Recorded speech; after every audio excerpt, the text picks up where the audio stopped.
Hello, good morning बच्चों। आज हम पढ़ेंगे ग्लोबल एंटरप्राइजेज और एमएनसीज, मल्टीनेशनल कंपनीज, यानी कि ऐसी कंपनियां जो ग्लोबल लेवल पे, वैश्विक स्तर पे जो है कारोबार कर रही हैं, अपना बिजनेस कर रही हैं। मल्टीनेशनल यानी कि बहुराष्ट्रीय कंपनी हिंदी में इनको बोलते हैं, कि ऐसी कंपनी जो एक से ज़्यादा देशों के अंदर है, एक से ज़्यादा कंट्रीज़ के अंदर अपना उन्होंने जो है ट्रेडिंग कर रखी है, सेल परचेज कर रखी है, मैन्युफैक्चरिंग कर रखी है। तो उसके बारे में डिटेल, आजकल जो भी कंपनियां हम देखते हैं बड़ी बड़ी, जो सारी ही लगभग मल्टीनेशनल कंपनियां हैं। अपने देश की बात करें जैसे टाटा है, मारुति है, रिलायंस है। बाहर की कंपनियों की बात करें सैमसंग, नोकिया, फिलिप्स, ये सारी चीज़ें क्या हैं, सारी कंपनियां मल्टीनेशनल कंपनीज हैं। तो किस प्रकार से ये अपना सिस्टम है इनका, क्या इनकी कैरेक्टरिस्टिक्स होती हैं, वो आज हम इसमें डिस्कस करेंगे। बिल्कुल ईजी सा टॉपिक है ये। देखें,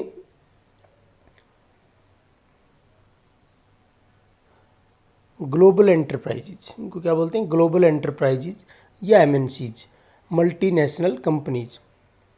company carrying on business in two और मोर कंट्रीज, यानी कि कोई भी ऐसी कंपनी जिसका जो बिजनेस है वो दो या दो से अधिक कंट्रीज में चलता है या पूरा वर्ल्ड वाइड चलता है, तो वो मल्टीनेशनल कंपनी होती है। Company that operates in several countries, ऐसी कंपनी जो कई देशों में जो ऑपरेशंस का काम है उसका। कंपनी हैज़ फैक्ट्रीज, ब्रांचीज और ऑफिस, या तो उसकी फैक्ट्रियां हैं किसी दूसरे देश में, ब्रांच है या ऑफिस हैं एक से ज़्यादा देशों में, ये भी एक करेक्टरिस्टिक्स होगी इसकी।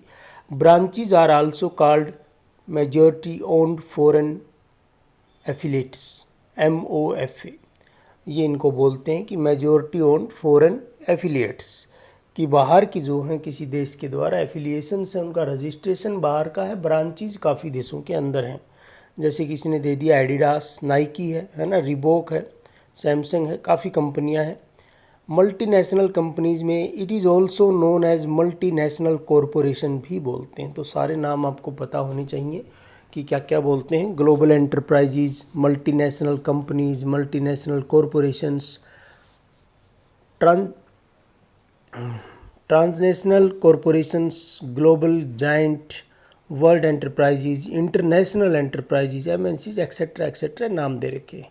कोका कोला, गूगल, नीचे देखोगे Nike, Nikon, YouTube, Samsung, Apple, Adidas, Amazon, ये सारी मल्टीनेशनल कंपनियां हैं, मल्टीनेशनल कॉरपोरेशंस हैं। एग्जाम्पल के तौर पे हिंदुस्तान यूनिलीवर लिमिटेड, इसकी देखो कोलगेट है, ये प्रोडक्ट इसका है, हिंदुस्तान यूनिलीवर लिमिटेड का। ज़्यादातर जो प्रोडक्ट हम लक्स साबुन है यूज़ करते हैं वो इस कंपनी के हैं।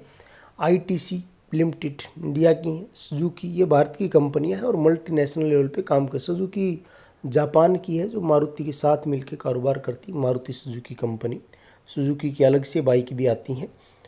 उसके बाद है फीचर्स क्या क्या है, कि विशेषताएं क्या क्या हैं MNCs की, कैसे पता चलेगा हमें कि कौन कौन सी विशेषता होनी चाहिए, पता चल जाए कि MNC है।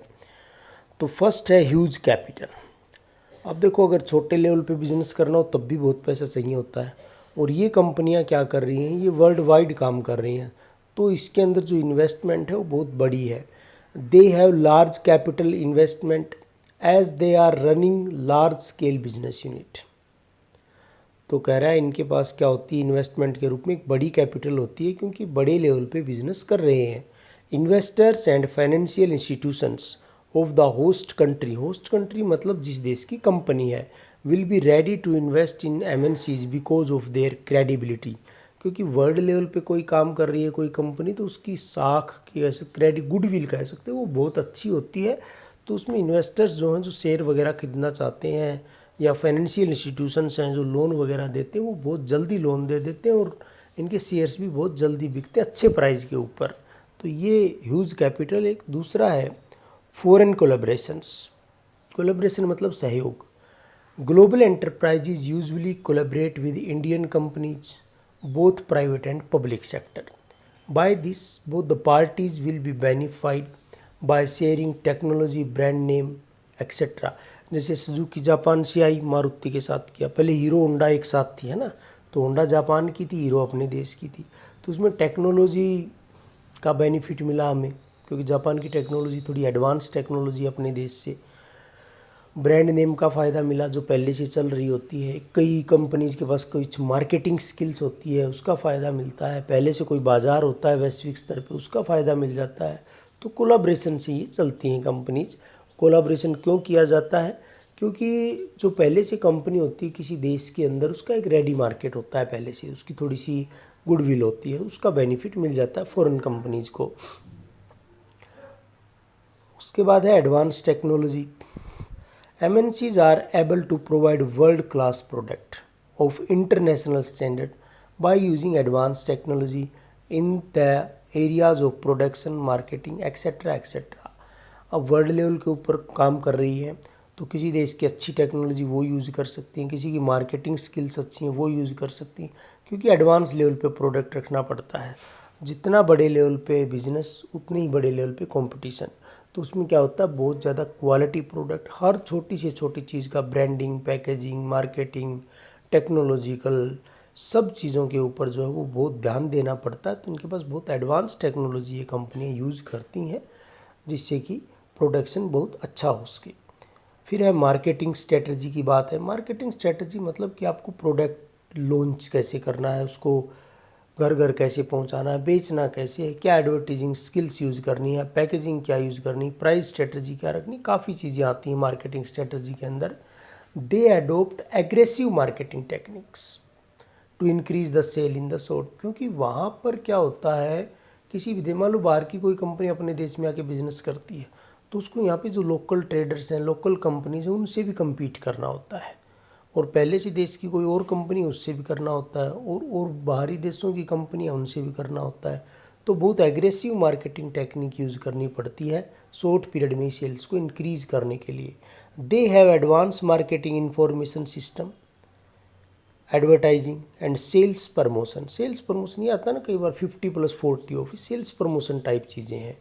अलग से डिस्काउंट की टेक्निक दिखा देना कि ये छूट देंगे, एक के साथ दो फ्री हैं, वो सारी चीज़ें सेल्स प्रमोशन में आती हैं। एडवर्टीजिंग की अच्छी अच्छी टेक्निक्स करना एंड गुड ब्रांड नेम और ब्रांडिंग्स जो है वो सारी चीज़ों। मार्केटिंग का जो चैप्टर है आप 12th में पढ़ेंगे बिजनेस स्टडी में, बहुत बड़ा चैप्टर है, बहुत अच्छा चैप्टर है, बहुत ज़्यादा डिटेल्स के अंदर है। तो यहाँ बिल्कुल छोटा सा दे रखा है उसका एक पार्ट सा, ये खुद में ही एक बहुत बड़ा मार्केटिंग मैनेजमेंट के नाम से बुक्स लिखी गई हैं काफ़ी। उसके बाद आते हैं expansion of market territory. Territory मतलब एक एरिया, क्षेत्र। They can extend their markets very easy to the foreign countries as they are running the branches in various nations. तो कह रहा है ये क्या कर सकती हैं, अपनी जो भी ब्रांचेज हैं, मार्केट है, बाज़ार है, उसको विदेशी बाज़ारों में आसानी से जो वो फैला लेती हैं कई देशों में, क्योंकि कारोबार करती हैं। तो ये भी इनकी एक खास बात होती है।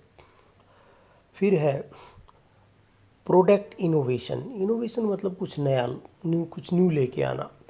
There product are always highly innovative as they are running their own research. देखो पहले नोकिया ने फ़ोन निकाले, उससे पहले मोटरोला सबसे पहले फ़ोन लॉन्च किए, बड़े बड़े फ़ोन होते थे, हैवी वेट में ज़्यादा होता था वेट, कीपैड्स होते थे। धीरे धीरे टच स्क्रीन आए, है ना, आज फोल्डेबल फ़ोन्स आ रहे हैं। ये चीज़ें आप देख रहे हो, टीवी में देखोगे पहले क्या था, रेडियो होता था, उसके बाद black and white TV I, innovate किया गया टीवी को कि भाई आवाज़ भी सुनाई दे, पिक्चर भी दिखाई दे। उसके बाद कलर टीवी है, उसमें कलर डाले गए, है ना, कलर टीवी। आज क्या है, OLED HD टीवी, पता नहीं क्या क्या। फिर LED, इस तरह LCD आया था बीच में, फिर LED आया, आजकल OLED और पता नहीं क्या क्या चल रहा है।